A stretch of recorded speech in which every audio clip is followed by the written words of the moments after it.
A la luz de Krishnamurti, mi único interés es hacer que los hombres sean absoluta e incondicionalmente libres. Conducción: Horacio Bello. Con la colaboración de Gustavo Litterman, Juliana Flores y Pablo Cruz.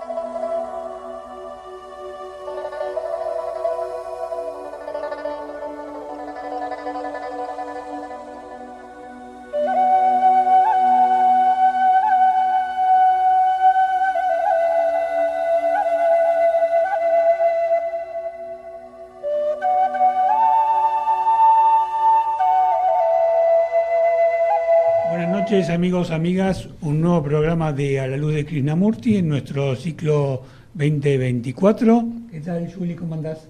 Bien, buenas noches. ¿Qué tal, Pablo? ¿Qué tal? Buenas noches a todos. ¿Qué tal, Raúl? Bien, Horacio, ¿cómo estás? Bueno, Raúl como invitado regular al programa, espero que sea confirmada esta palabra de regular, porque sus visitas siempre son interesantes y como en alguna oportunidad hemos dicho, creo que es uno de los conocedores más profundos, por lo menos en la Argentina, de la enseñanza de Jiddu Krishnamurti. Así que nos honra con su presencia, como se dice en las anteriores épocas radiales. Y también, como estamos haciendo ahora casi como una rutina, luego de tocar algún tema con un invitado, a mí me gusta, a modo de sedimentación, volver a tratar el mismo tema, profundizando, viendo algunas otras variantes, algunos otros aspectos que quizás por una cuestión de tiempo no fueron suficientemente desarrolladas. Y en esta idea, el tema del poder, que fue el motivo temático de la reunión con Alberto Loizaga la semana pasada, vuelve a estar sobre la mesa para que lo tratemos desde nuestra perspectiva y particularmente también desde la perspectiva de Jiddu Krishnamurti, para lo cual vamos a tener dos audios extraídos de Comentarios sobre el Vivir, en la que Krishnamurti se centra en la cuestión del poder y la naturaleza del poder en relación obviamente a las conductas humanas. Bueno, entonces, hecha esta introducción, a mí me gustaría empezar por tocar la cuestión del poder en relación al ámbito social, que también es político, pero quería enfocarlo de una perspectiva un poquito más amplia. En el programa anterior, nuestro invitado, Loizaga, se centró en lo que tenía relación con el poder interno de cada uno de nosotros y cómo ese poder se podía manifestar y qué cambios positivos o negativos podía darse en nosotros a partir de esa potencialidad que todos tenemos, ¿no? Un poco para hacer una síntesis algo burda. A mí me gustaría empezar, y lo voy a invitar a mis compañeros de mesa en el mismo sentido, a ver el poder desde lo social, es decir, ¿qué es el poder en lo social?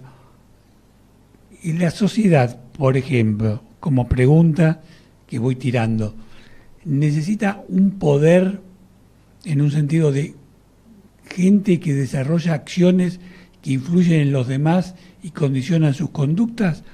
¿O podríamos, en tren de fantasear, imaginar que hay una sociedad donde el poder, en el sentido convencional, no se ejerza?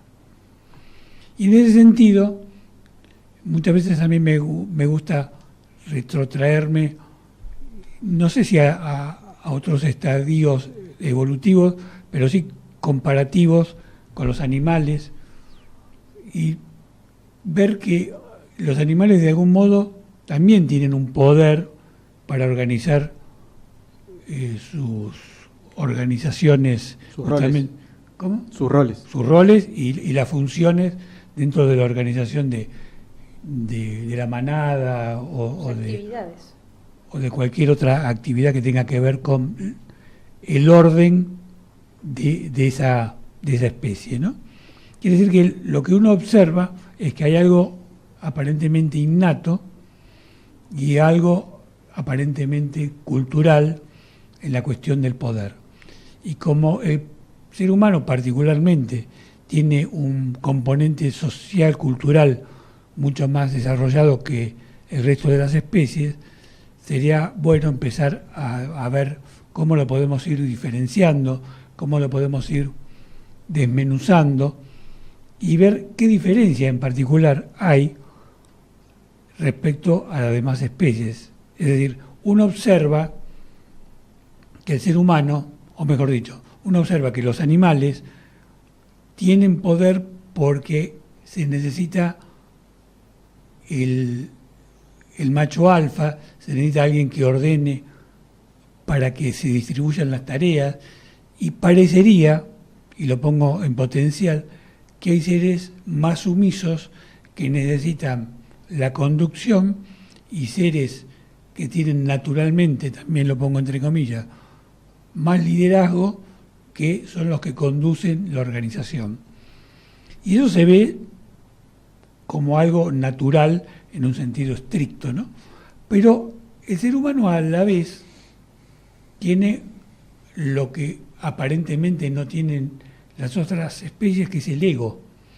Entonces el ego, como valor agregado, diría nuevamente entre comillas, nuestro, es el que le da un condimento distinto al poder en la función social y política.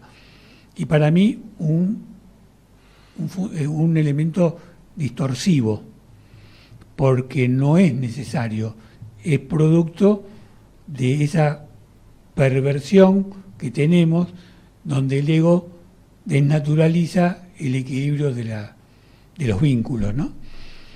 Por eso me gustaría ver cómo cada uno de ustedes lo puede observar eso en nuestra sociedad y en particular en la política, porque parecería que por un lado eso se empieza a manifestar de manera embrionaria en lo social y termina explotando en lo político, generando instituciones y organizaciones que poco que ver tendrían con los vínculos sanos que indicarían que es necesaria esa organización para beneficio de todos los miembros, ¿no? Entonces, mi pregunta sería, ¿qué hay de nosotros de distinto y quizás de negativo para que el poder tenga esta particularidad en nosotros y que sea diferenciada o sea diferente a la de las demás especies? Así que vamos a ver si alguno quiere tomar la posta, y luego sí, de hacer esta introducción, vamos a ir al primer audio que hemos traído. Yo creo que la palabra perversión que usaste recién tiene una acepción bastante correcta, bastante acertada, porque justamente es esta desnaturalización que hace el pensamiento de todo, para darle una connotación y una orientación distinta, y a su vez atravesada esa connotación por un sentido de defensa. Porque en la fauna hay una clara organización y hay un poder, y ese poder se ve, el macho alfa existe y hay una pasividad de parte de algunos miembros de esa manada. Ahora, sin embargo, nosotros cuando pensamos en pasividad, pensamos en una especie de jerarquía vertical. Ajá. Donde nosotros somos de alguna manera subordinados y cedemos en pos de algo.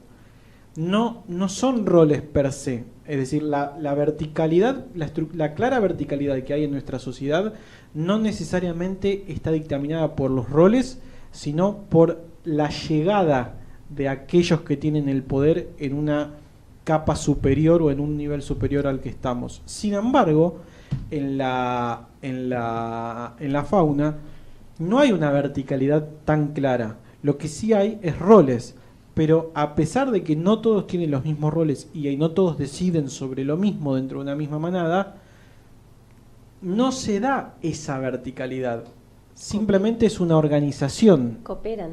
Exacto, no es que los eslabones de abajo cooperan entre sí para derrocar a aquel que está superior, sino que, por ejemplo, en una manada, el macho alfa cuando se pone viejo es amenazado por aquel miembro que inmediatamente cumple con las mismas capacidades y podría suplantar ese rol. No así con el resto de la manada. Es decir, no hay una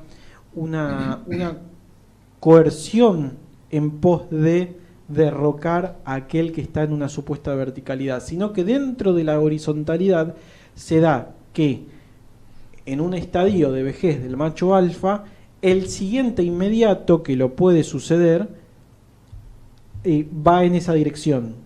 A veces lo puede suceder y a veces no, porque eventualmente en un acto de agresión se agarran y a veces no sucede eso y no se reemplaza al primer macho alfa que se intentaba derrocar. Entonces, pero yo no veo una verticalidad ahí. Yo lo que veo es una clara diferenciación de roles en donde algunos tienen unas capacidades que otros no, y que nosotros llamamos a esa toma de decisiones verticalidad o superioridad. Es como lo interpretamos, ¿no? Como es. Exacto. Ahora, sin embargo, en nuestra sociedad eso es distinto, porque la verticalidad no está dada por el rol que el otro cumple, sino por todo lo que nosotros no podemos hacer. Es distinto. La verticalidad se da por el negativo de los eslabones de abajo, no por lo positivo de la superioridad. Porque nosotros, en el sistema organizacional que tenemos, no podemos opinar sobre el superior. Si lo hacemos para nosotros, pero no llega, no se toma en consideración esa opinión. Y hay una clara separación entre los eslabones superiores y los inferiores, tal es así que la comunicación es casi imposible. Bueno, quizás eso ocurre luego de un desarrollo muy sofisticado de la organización política a partir del transcurso de los siglos. No, porque lo mismo ocurre en la familia, con padre e hijo. Es lo mismo. Está bien, pero quizás hay un intercambio más directo, más allá de que haya cierta verticalidad entre padre e hijo. En cambio, en una sociedad políticamente hablando, vos no tenés un contacto directo con el jefe de la manada. Entonces hay como un cortocircuito en el sistema por el cual todo es muy indirecto y muy interrumpido en el ida y vuelta, que eso sería lo que permitiría un equilibrio en la organización, ¿no? Lo mismo, pero en menor medida, ocurre en una familia, porque los niños no son parte de las decisiones de la dirección que toma la familia. Está bien. Uno se lo puede adjudicar a la falta de experiencia, a lo que quieras. Está bien, sí, es cierto. Pero se da. Sí. Se da. Hay una clara verticalidad, hay un organigrama en la familia. Pero la organización política es mucho más acentuado porque se desnaturaliza totalmente. Es decir, las razones por las cuales Juancito, que es el presidente o el ministro, me baja línea a mí, son absolutamente arbitrarias y no tienen que ver ni con su capacidad ni con la mía. Hay factores absolutamente aleatorios por los cuales él me da órdenes y yo tengo que obedecer. Es decir, a lo largo del tiempo, la sociedad humana fue, a partir de esos egos que entran en una especie de bola de nieve, creando organizaciones que son no solo disfuncionales, sino que son poco naturales, son antinaturales. Y estaría interesante hoy en día reflexionar sobre ese orden dado, que a esta altura ya es como un establecido que su raíz por ahí no la tenemos tan a la mano. Sí estaría muy interesante reflexionar sobre de dónde viene. Y yo cuando escuchaba el audio, que lo vamos a escuchar, por ahí en una de esas vale más la pena que hablemos después, sí percibo que tiene que ver con cómo nos entendemos a nosotros mismos y cómo, por la percepción que tenemos de lo que somos, terminamos desarrollando todo un sistema que atiende a una confusión interesante. Claro. El ejercicio del poder. Claro, lo que pasa es que ahí se da una sociedad que está diseñada para administrar egos. No es que administramos nuestras necesidades básicas, porque si no, ¿qué haríamos? Censaríamos, contaríamos cuánta comida necesitamos cada uno, cuánto techo, cuánto abrigo y repartiríamos. Sin embargo, eso no se da. Pero es que está muy basado en la necesidad como tal, pero no en atender la necesidad como un impulso de comprender lo que soy, por qué necesito, sino está dado en solventarla, en corresponderla, en tener la mayor cantidad de bocas cerradas posible. En la medida en la que eso requiera acciones X, lo ha ido resolviendo la sociedad y ha ido poniendo arriba a los que ejercen casi que solamente desde la palabra el cómo mantener eso en esa tensa calma en la que se convirtió ser un dirigente de lo que hoy en día entendemos como la sociedad. Pero no necesariamente porque atendimos qué estoy necesitando y por qué, sino porque necesitamos mantener a esta gente contenta. Es un movimiento que es chiquito, pero que sí hizo que desde nuestra concepción de lo que somos nos separó de nuestra esencia y nos llevó a, me doy cuenta que si yo la tengo un poquito más clara que el resto y les digo lo que ustedes necesitan es tal cosa y los tengo contento con esto, me van a dar obediencia, me van a seguir, me van a dar su confianza. Eso me empodera, me da poder. Y me permite persistir en ese estado. Y me pone por encima de los otros.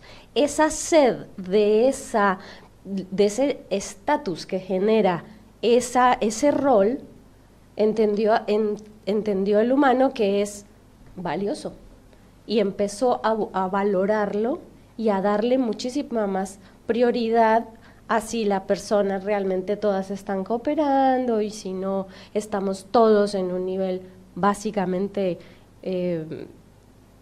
necesario de estar sano, de estar educados. No, lo que empezó a ocurrir es que se le empezó a dar prioridad al que podía convencer al otro.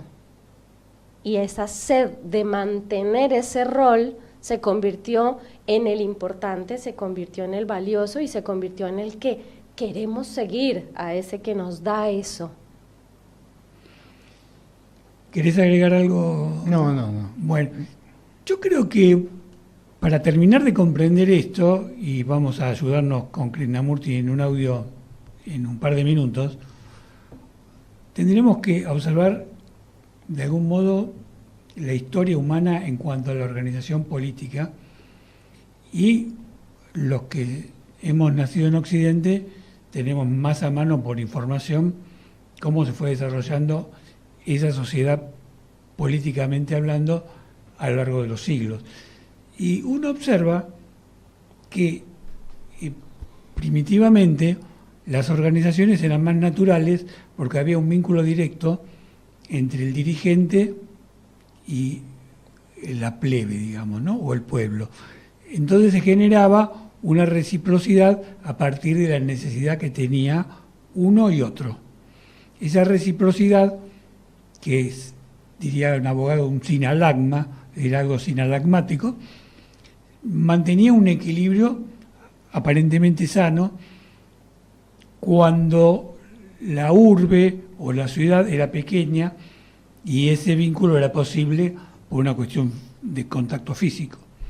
Cuando se fue haciendo cada vez más compleja la sociedad, cuando cada vez estaban más distanciados los dirigentes de las personas comunes, eso generó una distorsión que llevó a desnaturalizar absolutamente el motivo de la política en un sentido más primigenio, digamos. Y creo que eso se ha tomado como algo, se ha naturalizado a lo largo del tiempo y hemos perdido el motivo por el cual se organizó la polis, como dirían los griegos.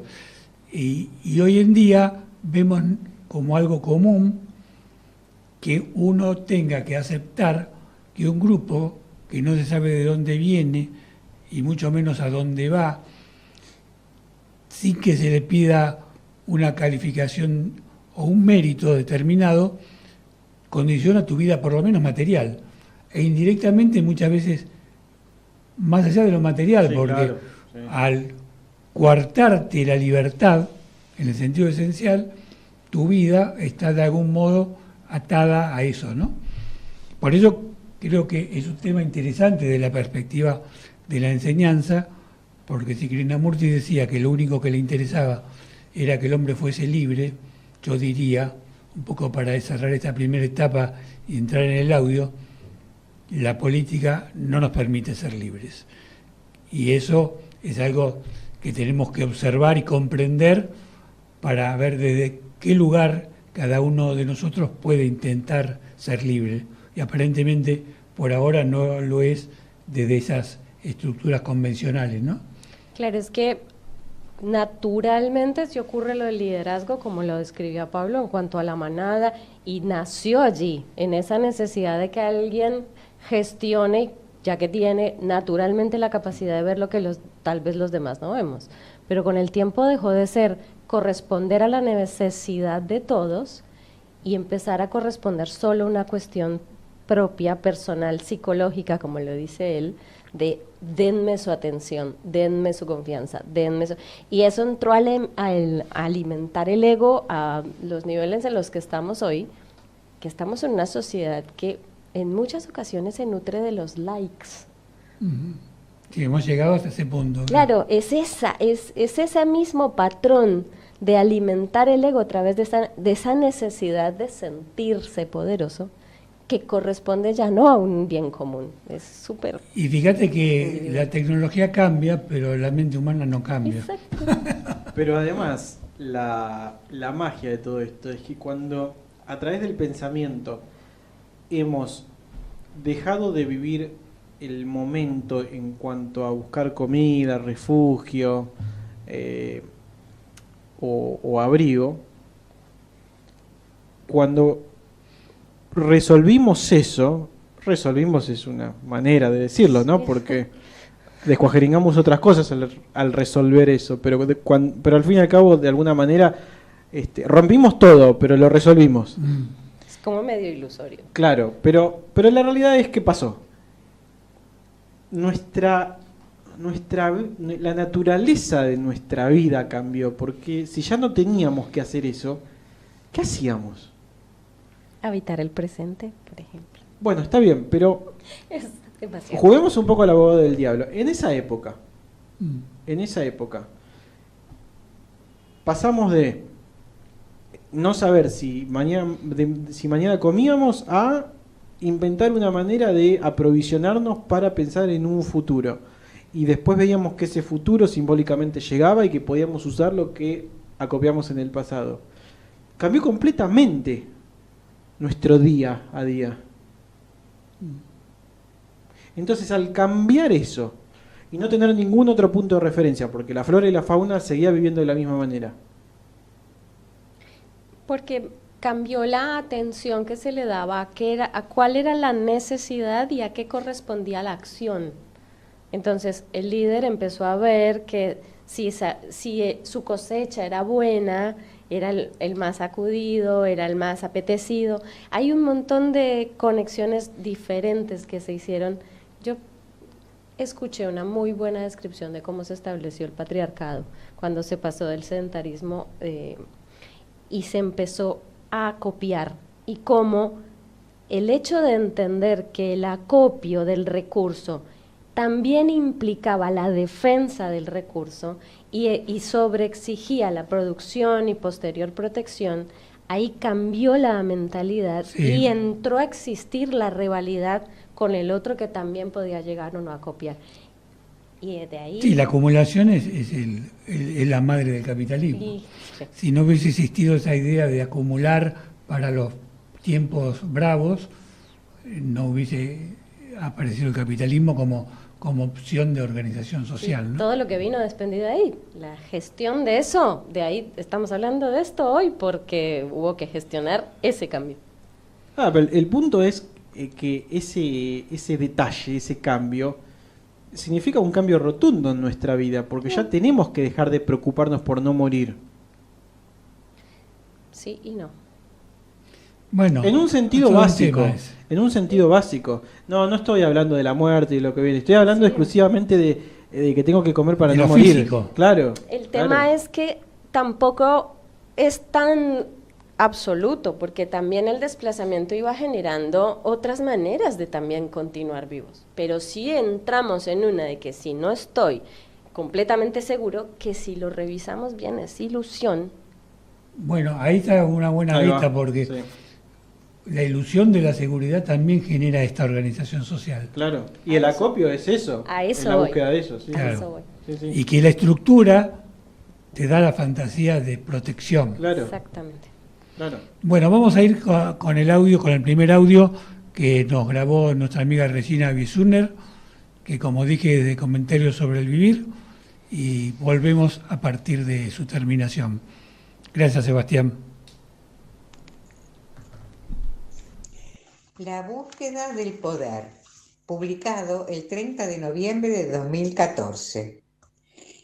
Era él miembro del gobierno y se daba cuenta tímidamente de su importancia. Hablaba de su responsabilidad para con su pueblo, explicó cómo su partido era superior a la oposición y podía hacer cosas mejores, cómo estaban tratando los suyos de poner fin a la corrupción y al mercado negro, pero cuán difícil era encontrar personas incorruptibles y a la vez eficientes, y cuán fácil era para los que estaban afuera criticar y censurar al gobierno por las cosas que no se hacían. Continuó diciendo que cuando las personas llegaban a su edad deberían tomar las cosas con más sosiego, pero que la mayor parte de la gente anhelaba el poder, aún los ineficientes. Decía que en lo más profundo todos éramos desdichados y nos interesábamos en nuestro provecho, aunque algunos de nosotros nos ingeniábamos en ocultar nuestra desdicha y nuestro anhelo de poder. ¿Por qué existía este afán de poder? ¿Qué queremos expresar al decir poder? Todo individuo y grupo va en busca del poder. Poder para sí mismo, para el partido o la ideología. El partido y la ideología son una prolongación de uno mismo. El asceta busca poder mediante la abnegación y lo mismo hace la madre mediante su hijo. Existe el poder de la eficiencia con su crueldad y el poder de la máquina en manos de unos pocos. Existe la dominación de un individuo por otro, la explotación del estúpido por el astuto, el poder del dinero, el poder del nombre y la palabra, y el poder de la mente sobre la materia. Todos queremos alguna clase de poder, sobre nosotros mismos o sobre otros. Este afán de poder trae una especie de felicidad, una satisfacción que no es demasiado pasajera. El poder de la renunciación es como el poder de la riqueza. Es el anhelo de satisfacción, de felicidad que nos impulsa a buscar poder. ¿Y cuán fácilmente nos satisfacemos? La facilidad de lograr alguna forma de satisfacción nos ciega. Toda complacencia ciega. ¿Por qué buscamos este poder? Yo supongo ante todo que es porque nos da comodidades materiales, una posición social y respetabilidad en las cosas tradicionales. ¿Existe el anhelo de poder en un solo nivel de nuestro ser? ¿No lo buscamos en lo interior, lo mismo que exteriormente? ¿Por qué? ¿Por qué rendimos culto a la autoridad, ya sea de un libro, de una persona, del Estado o de una creencia? ¿Por qué existe ese afán de aferrarse a una persona o a una idea? En un tiempo fue la autoridad del sacerdote la que nos retenía, y ahora es la autoridad del experto, del especialista. ¿No os habéis fijado en cómo tratáis a un hombre con un título, un hombre de posición, al poderoso jefe ejecutivo? El poder, en alguna forma, parece dominar nuestras vidas. El poder de uno sobre muchos, la utilización de uno por otro o la utilización mutua. ¿Qué queréis decir con la utilización de otro? Esto es bastante sencillo, ¿no es así? Nos utilizamos el uno al otro para satisfacción mutua. La actual estructura de la sociedad, que es nuestra relación de uno con otro, se basa en la necesidad y la utilización. Necesitáis votos para alcanzar el poder. Usáis a las personas para lograr lo que queréis y ellas necesitan lo que vosotros prometéis. La mujer necesita al hombre y el hombre a la mujer. Nuestra relación actual se basa en la necesidad y el uso. Semejante relación es inherentemente violenta y por esto es violenta la base misma de nuestra sociedad. Mientras la estructura social se basa en la necesidad y la utilización mutuas, tiene que ser violenta y destructiva. En tanto que yo use a otro para mi personal satisfacción o para la realización de una ideología con la cual yo esté identificado, solo podrá haber temor, desconfianza y oposición. La relación es entonces un proceso de autoaislamiento y desintegración. Todo esto es dolorosamente evidente en la vida del individuo y en los asuntos mundiales. Pero es imposible vivir sin necesidad mutua. Yo necesito al cartero, pero si lo utilizo para satisfacer algún interno afán, entonces la necesidad social se convierte en necesidad psicológica y nuestra relación habrá sufrido un cambio radical. Es esta psicológica necesidad y utilización de otro lo que contribuye a la violencia y a la desdicha. La necesidad psicológica crea la búsqueda del poder y el poder es utilizado para esta satisfacción en diferentes niveles. El hombre que es ambicioso para sí o para su partido o que quiere alcanzar un ideal es evidentemente un factor desintegrante en la sociedad. Bueno, muchas gracias. Yo quería preguntarle a Raúl. Acá creo que Krishnamurti centra la primera parte de este diálogo en la diferenciación entre la necesidad a secas y la necesidad psicológica, ¿no? Y parecería insinuar que la necesidad psicológica es lo que alumbra a la organización política y al poder entendido como dominio político en la sociedad moderna. ¿Me equivoco o lo enfoca desde ese ángulo? Creo que sí, que lo enfoca de ese ángulo. Parecería que Krishnamurti nos quiere decir que a partir de la desnaturalización de nuestra condición humana, hemos parido como consecuencia inevitable una organización política absolutamente disfuncional, porque a la vez hay una reciprocidad perversa, como dijimos antes, por la cual cada uno de los integrantes, el que tiene el poder y el que, sufre las consecuencias del dominio, esa reciprocidad tiene que ver con necesidades artificiales. O mejor dicho, las necesidades son naturalmente artificiales y por eso la sociedad y la política tiene este grado de desnaturalización de nuestro rol, ¿no? Como seres humanos.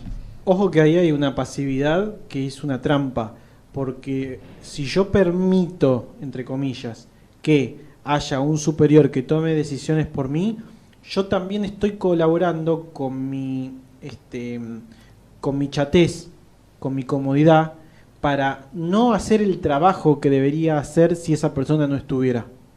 Entonces, hay un acuerdo tácito de que yo me dejo mandar en pos de, o me dejo coartar mi libertad en pos de una estructura psicológica que está dentro mío. Sí, pero que atiende a la ilusión de la que estábamos hablando, porque así me siento seguro. Claro, porque si yo me tengo que poner a trabajar y tengo que lidiar con la incertidumbre que conlleva todo eso, no voy a cumplir, no voy a satisfacer esa necesidad psicológica que tengo por seguridad.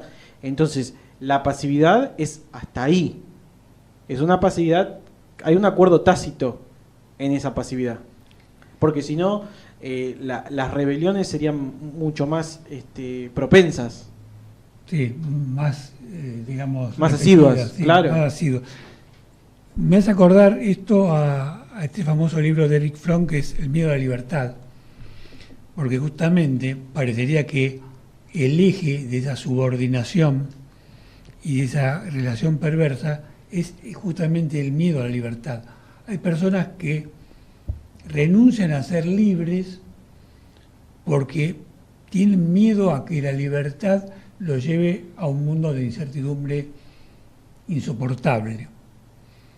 Entonces, la organización política parecería que te da una especie de marco, como una escenografía, y como tal artificial, desde la cual uno se siente falsamente seguro y, digamos, hace el pacto con el diablo, que es el pacto con aquellos que van a chupar tu libertad y que te van a impedir desarrollar tus potencialidades.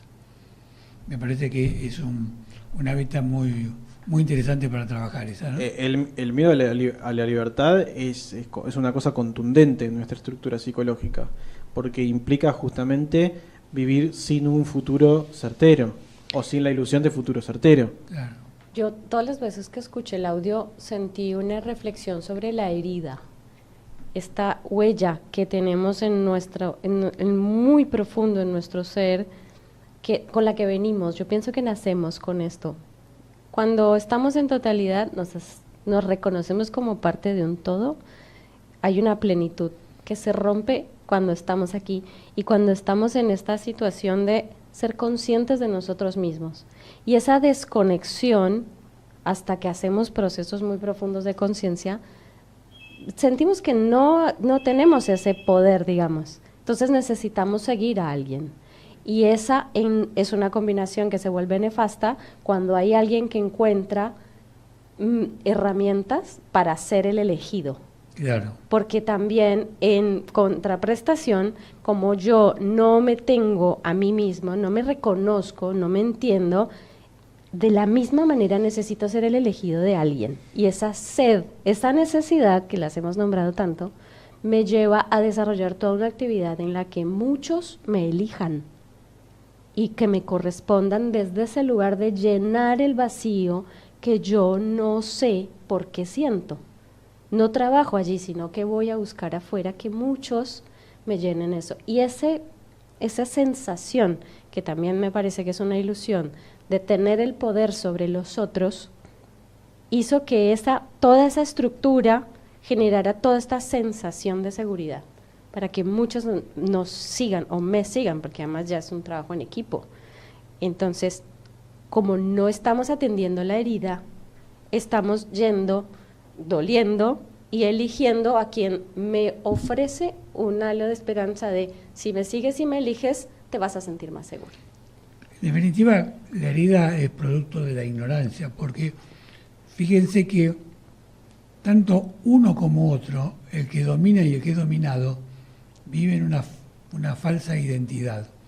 El que domina cree que construye su identidad a partir de absorber a los otros, y el que es dominado cree que construye su identidad a partir de lo que el otro le da externamente. Esa reciprocidad falsa, y digo falsa porque la reciprocidad debería ser un intercambio nutricio y no una verticalidad, claro, de tu esencia, es lo que sustenta la organización política que hoy conocemos, que además no tiene nada que ver con lo ideológico, porque va mucho más allá de lo ideológico. Si vos podés estar en la izquierda, a la derecha, podés tener un país ultracomunista o en un país ultraliberal, y esa esencia del naturalizante está siempre. Claro, para mí la palabra que vos usaste, perversión, hace caso de esto que estamos hablando, porque, por ejemplo, yo estaba pensando en las cosas que sí realmente aportan estadísticamente más seguridad, como por ejemplo de un semáforo. Es más factible que si hay un semáforo, yo voy a cruzar de manera más segura que si no lo hubiera. Es una cosa estadística, es factible. Ahora, ¿qué ocurre si yo tengo un accidente, por ejemplo me atropellan? ¿Qué ocurre pragmáticamente? Es decir, que a mí yo me puedo lastimar, puedo tener dolores físicos y todo eso es un acontecimiento que es objetivo. Ahora, el miedo que yo a posteriori desarrolle para no querer volver a cruzar la calle y todo ese mecanismo, todos esos movimientos que se dan en la que yo agarro ese acontecimiento y lo deformo y creo proyecciones, eso es una perversión de algo que objetivamente ocurrió. Es decir, transformamos lo que ocurrió en otra cosa y somos presos. Sí, es que ahí está ese miedo a perder ese acumulado, que es el que me ofrece la seguridad. Me pone en riesgo mi vida. Por eso, ¿cómo así que puedo ser libre y tener mi propia recolección? No, yo necesito el que me garantiza la acumulación, porque es el que me garantiza que yo voy a seguir sobreviviendo. Y vos fíjate, hago una acotación corta porque está Gustavo en la línea. Cuando diste el ejemplo del semáforo, vos fíjate qué sintomático, porque si no existiera el semáforo, yo estaría prestando atención a todas las esquinas y prestaría la atención que no presto cuando está el semáforo. Entonces yo renuncio a prestar atención, que es un acto trabajo, de libertad, claro. Un trabajo libre, Claro. por la comodidad que me da la tecnología de ponerme una luz roja, verde o amarilla. ¿Viste que estás hablando de tu estado de presencia en el instante? Claro, claro. Y estas cosas que cualquiera dirá, pero usted está haciendo estupideces, ¿qué quiere decir? ¿Que hay que andar sin semáforo? No, que son pequeñas Concesiones, renuncias claro. que vas haciendo, Indicios. que se convierten en gigantescas renuncias Sí, claro. y que tu libertad queda casi pulverizada, ¿no? Gustavo, ¿qué tal? ¿Cómo andás? Hola, ¿cómo andan? Pablo, Juli, vos, Hola. Horacio. ¿Qué ¿Todo tal? bien? Todo bien acá. Acá me acabo de poner el aparato porque no te escuchaba. No, hoy no hay intermedio musical, ¿no? No. Ah. No, porque si no le iba a pedir al operador que ponga señor semáforo. No, desconozco ese tema. ¿No conocés? No. Un famoso éxito de los fines de los 80 ¿De quién? de esta señora que fue pareja de Franco Macri, que ahora no me acuerdo cómo se llama. Ah, sí, la que hizo de Vita. No, Sí. no, que cantaba para los chicos. Sí, sí, Señor semáforo. hizo de Vita, sí, hizo una película sobre Vita. No Sí, me sí. digas. Sí, Ah, sí. mira. Ahora ya me voy a acordar porque la pastilla la tomé temprano y Ya te tiene que estar haciendo efecto. no, justamente En breve. ya se me fue el efecto. Pasó de largo. Yo me voy a acordar sí, ya me acuerdo pero no me acuerdo el nombre, por supuesto. Pero así que hay Ahí una- está, ahí se acordó mi mamá, mirá, ¿Y con tu 91 mamá? años. Flavia Palmiero. Flavia Palmiero, Claro. que hizo Evita, hizo una muy buena versión de Evita. Sí, Mirá vos. sí, sí, mirá vos. te la recomiendo. Macri Bueno, es peronista, entonces, sí, evidentemente. Ahí está.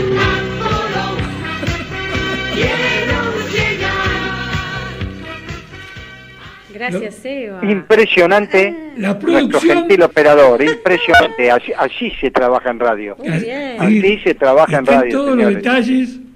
Es una cosa, creo que a partir de hoy ya quedó El consagrado. señor semáforo. Qué grande, ya Le va a encontrás. quedar el apodo, señor. No, está bien, es excelente lo que hizo. ¿Cómo le va a quedar el apodo? El apodo es genio. Bueno, está bien. Bueno. A ver, vamos a empezar a ordenar. Una manada, ¿cuántas o unidades seres, sí. tiene? ¿Cuánto sé. puede tener? No sé, 7, 8. 100, 120. Y sí, depende Sí, de la... Yo me quedé de la corto, especie. claro. Depende de la especie. Claro, bueno, pero poner las una hormigas especie, son ¿eh? miles. Claro. ¿Cuándo? Las hormigas son miles ahí adentro de la tierra. Un cardumen de peces no Claro.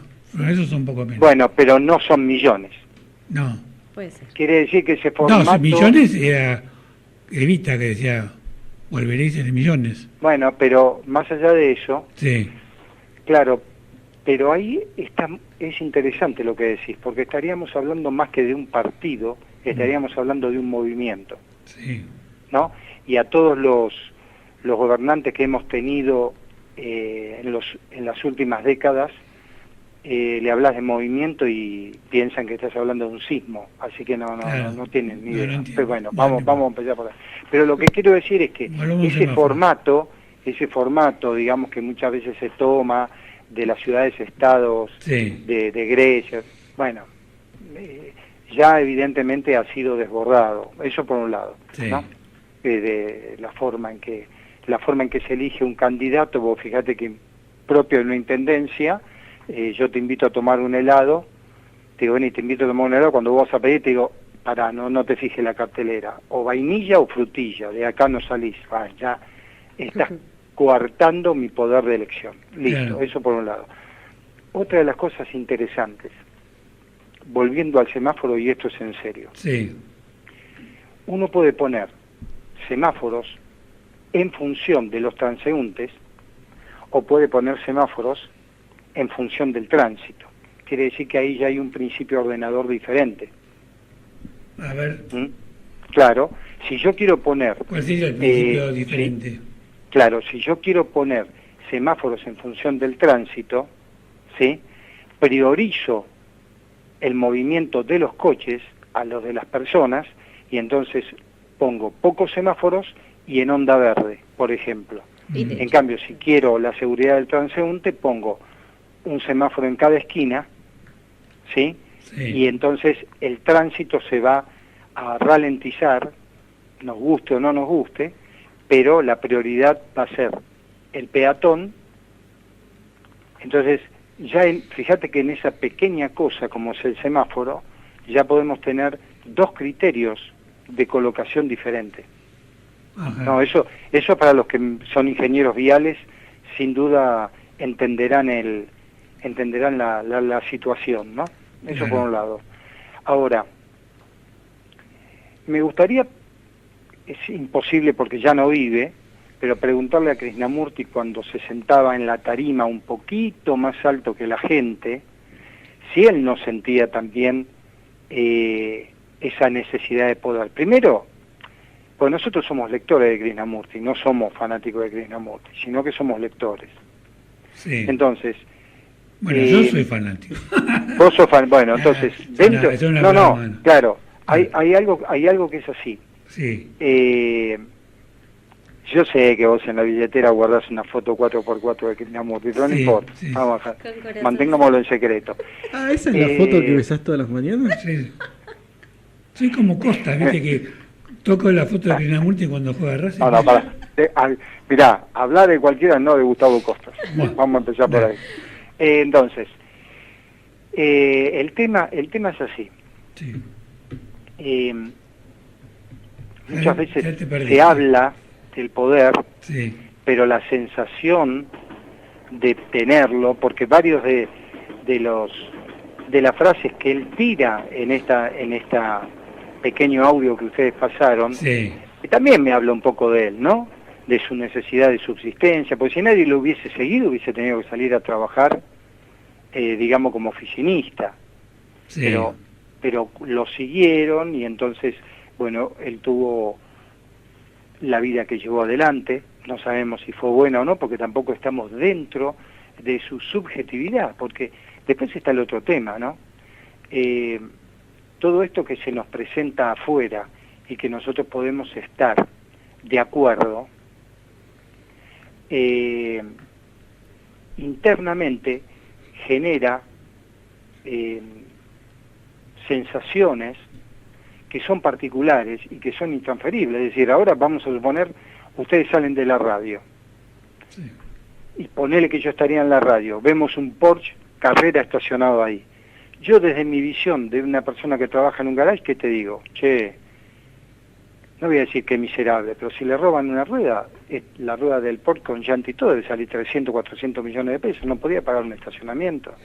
Vos quizás decís, este coche me daría poder. Pablito con otra edad dice, si salgo a la Panamericana con este coche lo pongo a 250 kilómetros por hora y pruebo la velocidad, y Juliana diría otra cosa, y porque lo interior, y hacia eso me gustaría referirme, y que nos refiramos entre todos, eso es se puede transmitir con palabras, pero esa sensación siempre va a ser propia, ¿no? Entonces, poder, y qué sé yo, qué poder tenemos tengo poder en el garage cuando llueve, como la semana pasada, viene un coche y le digo, no hay lugar, pero vengo por 15 minutos. No es cuestión de tiempo, es cuestión de espacio, señor. Siento poder en eso. Siento poder en mi familia cuando de repente quizá uno dice, necesitaría una mermelada, sí, pero te voy a comprar una marca de tercera línea porque para la primera línea ya no va a decir. Fíjate todas esas relaciones que ese se juego, generan. sí, es un juego. Es un juego, y después está ese poder que nada tiene que ver con la coherencia, ese poder interno de mis fragmentos que luchan cara a cara tratando de imponerse. Bueno, por eso Krishnamurti en esa primera parte que escuchamos destaca el poder como algo antinatural vinculado a lo psicológico, es decir, habla del poder psicológico, y todo lo que vos describís de la mermelada y todo eso tiene que ver con la necesidad psicológica del ser humano, que no tiene una relación directa con otras especies. Por eso parecería que el poder como un elemento para organizar el grupo es algo necesario y sano, pero el poder como forma de afianzar mi psiquis desnaturaliza al grupo y lo lleva a lo que decíamos con Pablito, que es lo que llamamos la perversión, ¿no? Porque las reglas son solamente construidas por nuestro pensamiento. Pero vos fíjate qué interesante, ¿no? Porque vos hablas de grupo, sí. Y Alberto en la semana pasada, cuando en el video que se hizo gentilmente en su casa, y no me quiero olvidar de Kelo, que hizo un trabajo junto a Julián estupendo de grabación y de compaginación, bueno, agradecimiento a ellos. Qué poderosa la gente. Vos fíjate que él habló en un momento de condominio. Yo soy un condominio, dice Alberto. Sí. Es decir, nosotros mismos somos un grupo encerrado dentro de una envoltura física que también nos da la ilusión de ser uno, y no sé si somos uno, porque somos legión, como se diría en la Biblia también, ¿no? Acá adentro hay una legión. Sí.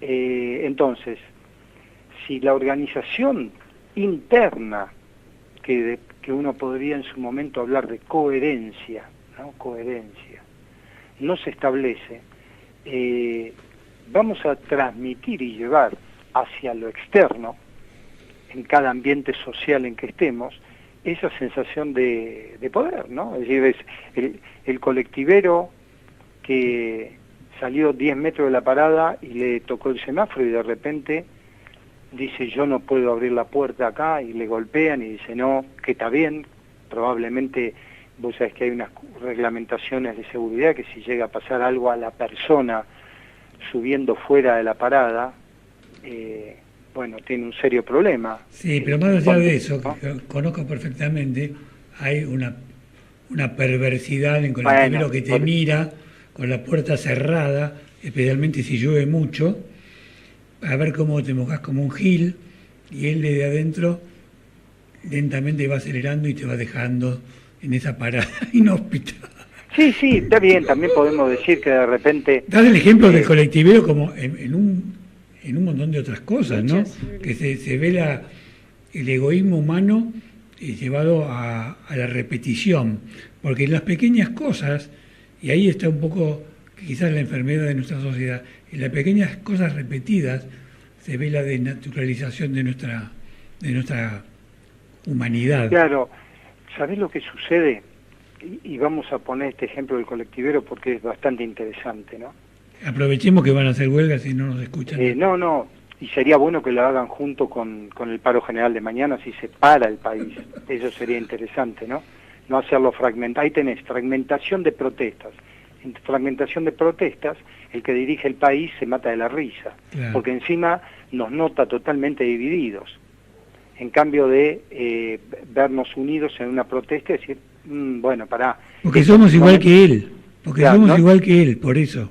No me la van a hacer tan fácil, pero no importa, dejémonos ahí, ¿no? Pero, por ejemplo, en los años de taxista he llevado colectiveros y siempre le pregunto, ¿por qué muchas veces dejan a la gente parada en las paradas y siguen de largo? Y estas personas me explicaban que como ellos van por vuelta y no por tiempo trabajan, sí.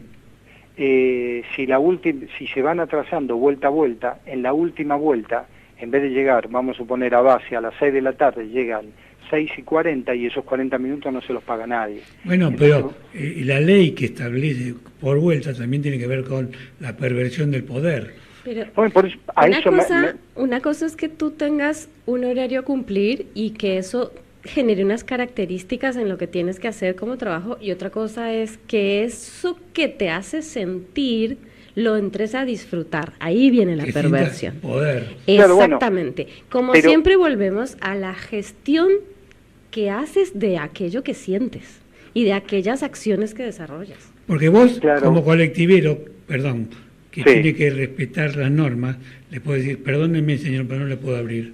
Otra cosa es que disfrutes. Que te esté gozando. Claro, tal cual. Entonces, hay consecuencias. Ahí ya entramos en un terreno interior de todos, ¿no? Nosotros, que es lo que hablábamos antes, de lo que es lo formal, la forma, lo externo, y lo interno. Y otra cosa es que estés dispuesto a gastarte esos minutos de más sabiendo que no te los pagan, pero que tu humanidad te permita abrirle la puerta al hombre que se está mojando.